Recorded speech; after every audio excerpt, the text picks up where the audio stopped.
आपको मुस्तफ़ा से क्या वो कॉल क्यों गई थी मुस्तफ़ा के पास? मतलब आपको पता है कि उस कॉल की वजह से आगे क्या क्या हुआ, आपको अंदाजा है? Of course.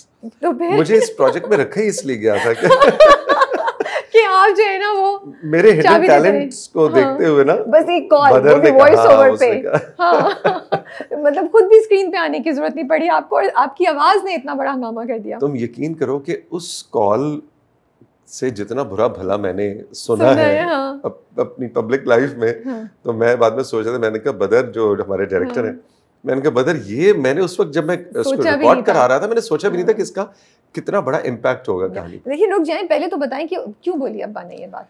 मेरा ख्याल है ऑन अ सीरियस नोट, शदीद किस्म का ना प्यार है उसको बेटियों से, तीनों से, लेकिन सबसे बड़ी वाली से बहुत ज्यादा। सो वो out of share love for the daughter, उसको और कुछ नजर नहीं आता।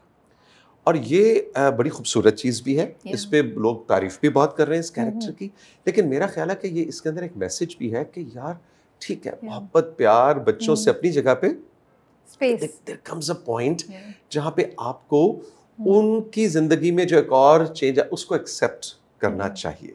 मेरा ख्याल है कि ये कैरेक्टर उसको उस तरह से एक्सेप्ट नहीं कर पा रहा। वो अभी भी अपने अपने फेदर्स के अंदर, वो ममता वाले फेदर्स होते हैं, लेकिन ये बाप अपने फेदर्स के अंदर के ओ मेरी बेटी को कुछ ना हो जाए, और उसके रास्ते में जो भी चीज आ रही है, चाहे वो मुस्तफ़ा ही क्यों नहीं है, उसको कह रहा है कि नहीं तू बंदा ठीक नहीं, तू साइड पे हो जा, मेरी शहजादी हीरा बेटी।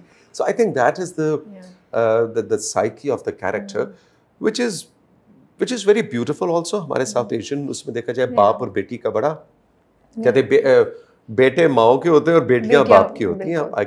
बहुत बड़ी खूबसूरत चीज भी है, लेकिन ये बंदा ठीक नहीं है, ये कुछ ज्यादा बहुत इंटरफेयरिंग भाई। और मतलब मुस्तफ़ा ने तो मदद की थी आपकी, मुस्तफ़ा ने तो मतलब एंड टाइम पे आके आप लोगों को बचा लिया। नहीं कोई मदद दूसरी बच्ची की शादी प्यारी मैंने हीरा जैसी बेटी उसको दे दी, मदद की। हीरा जैसी बेटी ने खुद जाके मांगा था हाथ उसका, मुस्तफ़ा का। लेकिन तुम देखो हीरा जैसी बेटी मेरी है कितनी दबंग। बिल्कुल दबंग है, हाँ, ये दबंग है। तरबियत हमारी है माँ बाप उसमें तो कोई शक ही नहीं है, बस हम कहते हैं यार मतलब कि उसको जाके चेक ही कर ले। फोन पे मुस्तफ़ा को सुनाए जा रहे हैं, फाइनली खाना भिजवा दिया था। पता था कि आपकी बीवी ने खाना भिजवाया, उस पर आप एग्री थे या वो भी नहीं एग्री? बिल्कुल, मैं तो उनको अपने घर लेके आने, मैं तो चल के चला गया था, खुद गया था, आए नहीं वो, आए नहीं। इज्जत में कुर्सी निकाल के उसने मुझे रख के दी, आया नहीं मेरे साथ। वैसे खाना खा के जाना चाहिए, चाय पी के जानी चाहिए थी। वो बुरा किया क्या, या फिर उनकी भी ये फिलॉसफी के बेटी के घर से कुछ नहीं खाना? नहीं ये फिलॉसफी नहीं है, उसके घर में चीनी बहुत ज्यादा डालते हैं चाय में। ओके ये देखें, ये तो हमें पता ही नहीं था कि शर्जीना और मुस्तफ़ा चीनी बहुत ज्यादा पीते हैं। नहीं मुस्तफ़ा शर्जीना चीनी क्या, मुस्तफ़ा को देखा नहीं ऐसा जिम फिट है। इस काम में मुझे अपना दामाद बड़ा पसंद है। चलिए कोई एक चीज पसंद है भाई मुस्तफ़ा की इनको, और कुछ बोलना चाहेंगे मुस्तफ़ा पे?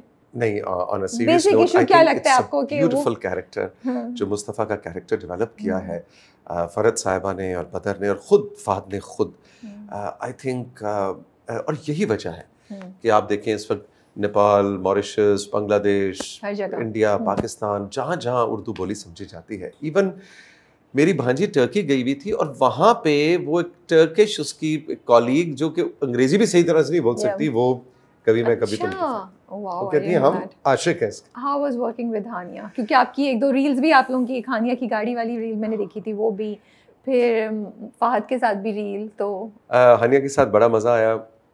और इंटरेस्टिंगली मैं और हानिया आमिर पहले कभी एक दूसरे से ज़िंदगी में नहीं मिले थे, ठीक है।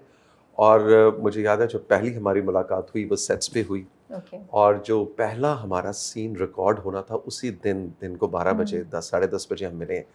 और जो पहला सीन हमें ला के दिया गया वो सीन था रिकॉर्डिंग में। आपको पता नहीं रिकॉर्डिंग के सीन्स का, वो सीन था जब वो शादी के बाद पहले दिन आती है और ये उससे देखता है और वो इमोशनल से, और वो गले लगाता है और जरा, तो वो बड़ा इमोशनल, बड़ा टचिंग सीन था। वो उसको हक करता है, सर पे प्यार देता है, और वो पहली मुलाकात। और वो but I must give credit to Hania, उसने from the very first moment सर उठी, मिली मुझे, मेरे साथ डायलॉग्स किए। और ये वो तो मुझे था कि जाहिर है कि मतलब एकदम से मैंने कहा जी अब आपका, हमने डायरेक्टर के साथ डिस्कस किया कि कंफर्ट लेवल क्या है, गले लगाना है, प्यार करना है, बाप बेटी की शफकत।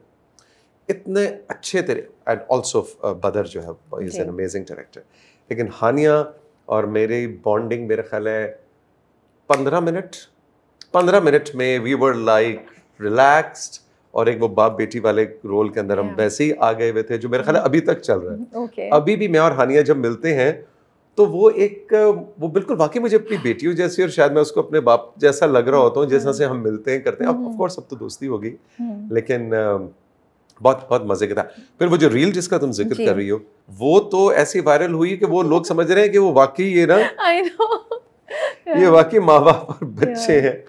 So yeah, और बड़े मजे की रील थी, बड़ी वो एक नेचुरल फील आ भी रही थी, वो बड़ा आपने सही टाइम पे बना ली, आपको नहीं पता था कि आगे जाके ये इतनी पॉपुलर हो जाएगी। अच्छा, उसको जेंडर पर्सपेक्टिव से लोगों ने बड़ा पसंद किया कि बेटी गाड़ी चला रही है और बाप बैठा हुआ है, और बाप उस पे प्राउडली बैठा हुआ, किसी मजबूरी में नहीं बैठा हुआ, नहीं कि टांग में मोच आई हुई है या नजर कमजोर है तो इसलिए बेटी गाड़ी चला रही है, बाप बीमार है अस्पताल लेके जा रही है। अमूमन वो बाय चॉइस कि हाँ भाई जैसे बेटा गाड़ी चलाता है उस तरह बेटी गाड़ी चला रही है और अब्बा साथ बैठे।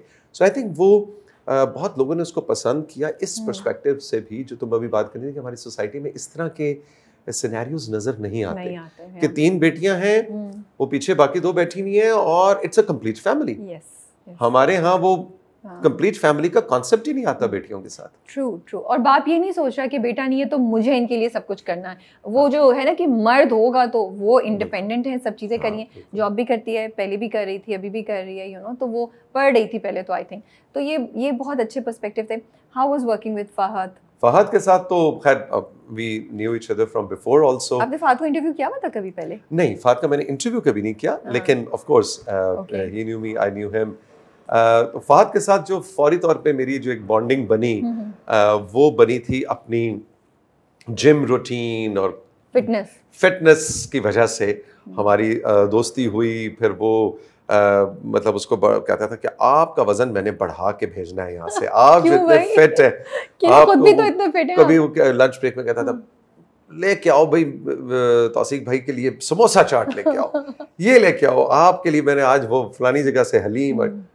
तो वो दैट वाज समथिंग के उसकी वजह से। लेकिन he is such an amazing person जो ऐसे स्विच करता है। ओके, एक्टिंग के वक्त आप यूं करें, वो कहते हैं हाँ जी स्टैंड बाय एक्शन, और आप यूं करके देखें तो वहां पे फहद मुस्तफा जा चुका होता है सेट से, व्हिच इज सो ब्यूटीफुल कि जब आप उसके अंदर तो वहां पे वो कैरेक्टर खड़ा हुआ है। हानिया के साथ भी यही कि जब आप मुड़ के देखें हानिया आमिर सेट छोड़ के जा चुकी होती है 1 घंटे के लिए, शर्जीना होती है उसकी जगह, वहाँ शर्जीना होती है और वो इतना उस रोल में इन्वॉल्व होती है कि आई एम श्योर कि अगर मैं उस वक्त उसको कहूँ कि हानिया, तो शायद उसको ये भी ना पता होगा कि मेरा नाम हानिया है।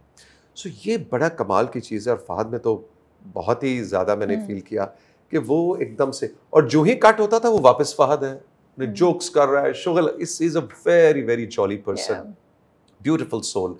I loved working with the team and especially Fahad. तो वो एकदम से अपने उसमें आ जाता है। तो ये बड़ा इंटरेस्टिंग एक्सपीरियंस था जो कि मैं ये नए एक्टर्स को रेकमेंड भी करना चाहूँगा कि अपने आपने मर जाना है, आप you don't exist. Mustafa, Adeel, Sharjeena के अब्बा, शगुफ्ता, वो बुशरा अंसारी नहीं है, वो शगुफ्ता है।